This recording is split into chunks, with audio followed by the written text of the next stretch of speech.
Hi, welcome everybody. My name is Doug Davis and Tihomir is with me as well. And we're going to be presenting an update on the CNCF Serverless Working Group, in particular focusing on cloud events and the Serverless Workflow specification. Let's go ahead and go to the next slide. All right, so obviously the agenda here is two main things. Update on the Serverless Working Group, and in particular the cloud events itself. I'm going to spend maybe about 4 or 5 minutes on that, not very long, and then immediately hand it over to Tihomir to talk about the workflow specification, which is the main point of this whole presentation. So let's go to the next slide. And here we go. Okay, so cloud events. Now, I'm not going to talk a lot about what cloud events is. Hopefully most of you folks know.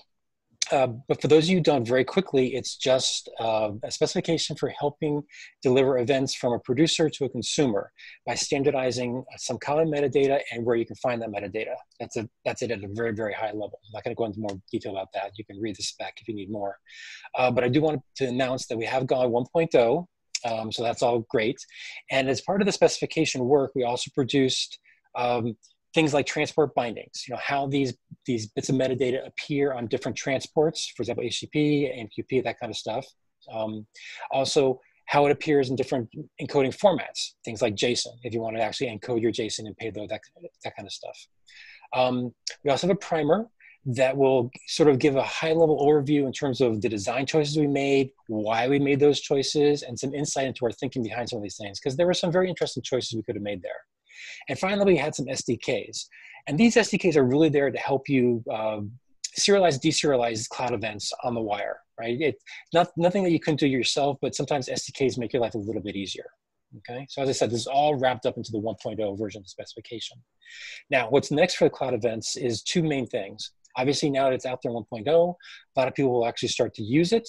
We've had some good customer feedback already even before we went 1.0, but a lot of people like to wait for the 1.0 label. So now that we have that, we expect lots more customer feedback, and that's all good.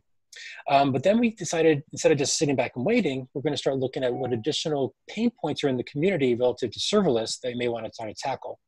And so let's go to the next slide and start talking about what some of those things are going to be. So if you look at what cloud events does, as I said, it helps get the events from the producer to the consumer, and that's all well and good. However, there's a lot of stuff that really needs to happen before you can actually start setting those events across the wire. Let's hit the next slide. And in particular, the first step is usually a discovery type of step, right? How do you find out who actually produces the events of interest? What are the events they're producing? How do you subscribe to those events? Those kind of things. It's more like a handshaking kind of a thing, right? So that's something else that we're going to start looking at is a discovery specification for how you can find who you want to actually subscribe to and how you do the subscription. Hit the next. And then after that, obviously, you have to do the subscription itself, right? You actually need to send the subscribe operation with maybe your filter criteria, what events you want, where to deliver the events to, right? Is it push versus pull type delivery, that kind of stuff. So we have another API spec working on that to define how to actually do a subscription in an interoperable format. Okay, because remember, the point of all this is to get interoperability and make life easier for people to actually consume these events and sign up to get them. Okay, so these are all building up to that final step in the process. Hit the next button to actually deliver the events, which goes obviously back to cloud events, because cloud events is basically the last step in the whole long process. So as I said, we're going to be looking at these other two specifications, discovery and subscription, going forward to help complete the picture of interoperability around event delivery.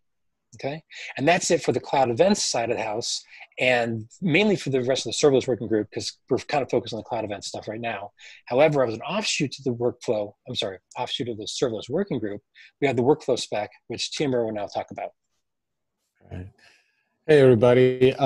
So serverless workflow is a specification that defines declarative workflows, and these workflows can be used to orchestrate event-driven and serverless applications. Serverless Workflow is currently a cloud-native sandbox level project. So why is a workflow specification needed? Currently out there is a bunch of different workflow solutions. They're great and they work amazing and they do different things. But one thing that we have realized is that when you start as a user using these different workflows or pipeline solutions, you run into some problems. You run into some sort of vendor lock issues on both workflow model and workflow infrastructure level. So once you set up your operations, once you set up your serverless applications, your functions, and you start orchestrating it in one certain container, environment, it's really hard to move them to the next or move them pretty much at all, because they're bound to certain way of defining your workflows or the workflow model, and as well as the architecture that the current cloud provider will allow you to integrate with. So there's definitely need for a portable and vendor-neutral workflow specification in terms of a workflow model. So the overview of the serverless workflow specification is basically we provide a JSON schema that defines this declarative workflow model. You can define your workflows in both JSON and YAML formats. And from this schema, then we can create SDKs, we can create TCKs for conformance testing of runtime implementations. So we can also define different extension points that go beyond just the execution semantics of workflow execution, such as KPIs, simulation, tracing, and things like that. The overall goal of the specification is to define JSON YAML format-based workflow models that you can take and move from one runtime to the next. And these runtimes then can run on different cloud providers or container platforms. So that's kind of like the basic specification goal of the serverless workflow. Now, serverless workflow specification uses cloud events a lot, and uses it for different types of things. For one thing, in serverless workflows, you declare your events that trigger or either are consumed or produced during workflow execution up front. And they're all declared using the context attributes or the attributes of cloud event definitions or the format. For same thing, like if you want to declare that a workflow is started by an event, or a function or a service call that has to be done during workflow execution has to be triggered by an event. And also its results that we have to wait for then are contained in the body of a cloud event format. Same thing for decisions during workflow execution. Cloud events can be used to make decisions, for example, gateway decisions. Do we want to move one way given something, or we want to take another way of execution of our workflow? And the same thing is we use some context attributes from cloud events. So cloud events itself does not define event correlation, but we can use what cloud events has in order to define further things. For example, event correlation, which means how do we associate multiple events to the same workflow instance, and how do we actually continue workflow execution from an event that is associated with the current workflow instance that it's waiting currently. So as far as status and deliverables, we're currently waiting on version 0.2.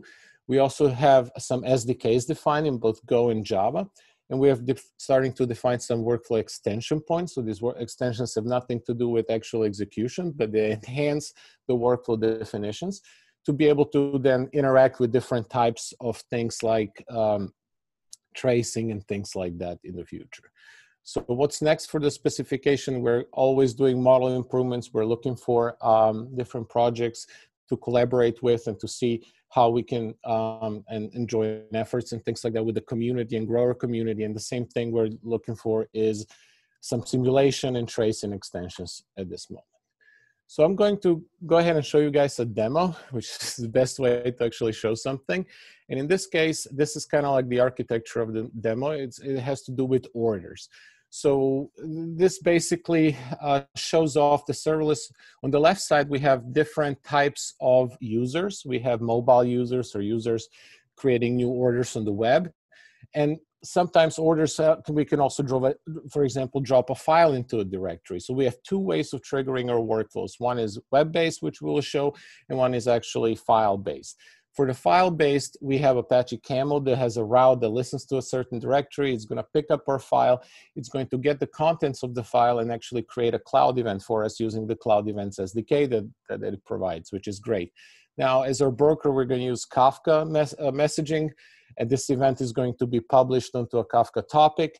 It's going to get picked up by our serverless workflow, and actually will trigger the workflow instance.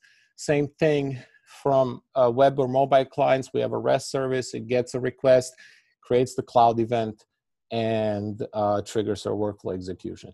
On the right side, we'll see during workflow that we can integrate with different types of services. That's kind of what workflow is really about. We want to orchestrate different services to create some sort of, or solve some sort of business problem that we have. In this case, our business problem is we have an order. We have to either get a rule service to say, hey, can we auto-complete this order? If we cannot, we need human interaction. And in this case, we want to trigger a human task service to get a manager approval for this particular order. So that's kind of like what it is. And I'm going to exit out of presentation and show you guys the demo. All right, 1 second. All right, so I have here the application already started. And once you started, you can go to localhost 8080 orders. So this is going to be our orders kind of UI. And I also wanted to show you guys, 1 second.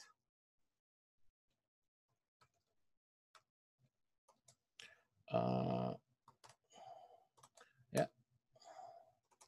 I wanted to just show you quickly, I'm sorry I forgot to open this beforehand, the actual workflow. So as we said, workflows, and I'm just going to open real quick the image for it. All right, so here that goes. All right, so this makes more sense to look at. On this side here, on the left-hand side, we have the actual JSON. So workflows can be represented in JSON and YAML formats, and they can be, all right, so here we go.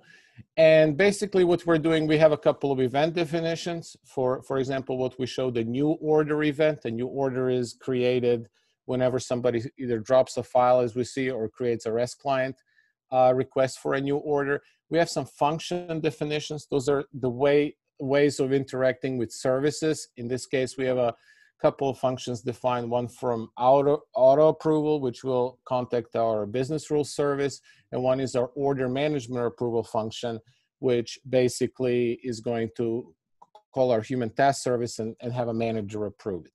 So then we go through some states, and not to go through everything, I will show you on the right side the image. We first go into a handle new order state. This is an event state, which means this workflow is triggered by an event, as we've seen previously. We then go into some sort of a switch state, which are kind of can be represented as gateways. This one is a database switch, which says, okay, our function or rule service, which checked if we can auto-complete this order, says yes or no. If it said yes, we can auto-complete it. We just go ahead and go to an approved state, which generates a cloud event for our results, which the type approved. Or if we need manager approval, we go to another state, which basically just calls our human task service, waits for the manager approval, and then completes the workflow execution, sending a cloud event as a result for whoever wants to consume it, in this case, our UI. So let's kind of take a look at the actual, how that will work. Let's try first dropping a file. Here we go. And I will kind of push this down to see that if this UI updates. So basically I have a sample order JSON, which is just simple JSON that has a buyer, product that we buy, and a cost of $300. Anything under $1,000 is going to get auto approved. So let's copy this sample order into a directory that our Apache Camel is listening to, new orders. Oh, and here we go. So what we see here under workflow instances is basically that the event that Apache Camel, the cloud event that is put on the Kafka topic, has triggered workflow execution. And in this case, we have one workflow, orders workflow instance.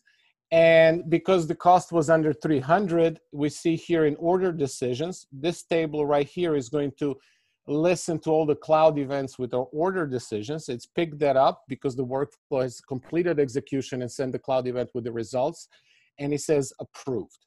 So this is one way of triggering workflow execution through some sort of integration platform such as Apache Kafka. Now let's try doing it via the REST client. So for example, this simulates somebody on the mobile phone creating an order. So let's say I want an order here. my address. I would like overnight shipment for a PS4 that cost me $3,000. So when I create this, again, REST clients is going to create a cloud event, push it onto a Kafka topic. Our workflow that is going to listen to it, and because of the cloud event, is going to actually create an instance of their workflow. So when we create this, couple of things happen. Number one, if we see under workflow instances, we have created a new order workflow instance, but instead of completing, it is currently active. What does that mean? So you remember our steps. We go through rule service. We called it and said, hey, can we auto approve? The cost is $2,000. So the rule service says, no, thanks. We need manager approval. And now our workflow has come to the step where it called our human decision service. We see here it's state ready. And why is it ready? Because here we have a manager approval to deal with. Here, when you're developing your services, you can send an email out to a manager, whatever you like to do. But for the sake of this demo, we show it all on one page. So here you're a manager, you can approve and deny.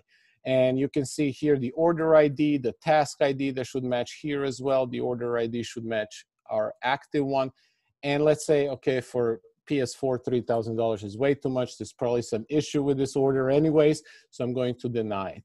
When I deny it, we see that our workflow instances went from active to completed. Our human task decision manager approval went from ready to completed because we denied this order. And the workflow, before it finished the execution, is sent out the cloud event with the results of denied, which was the manager approval idea. So that's kind of it for this demo. And let's go back to presentation mode if I find out.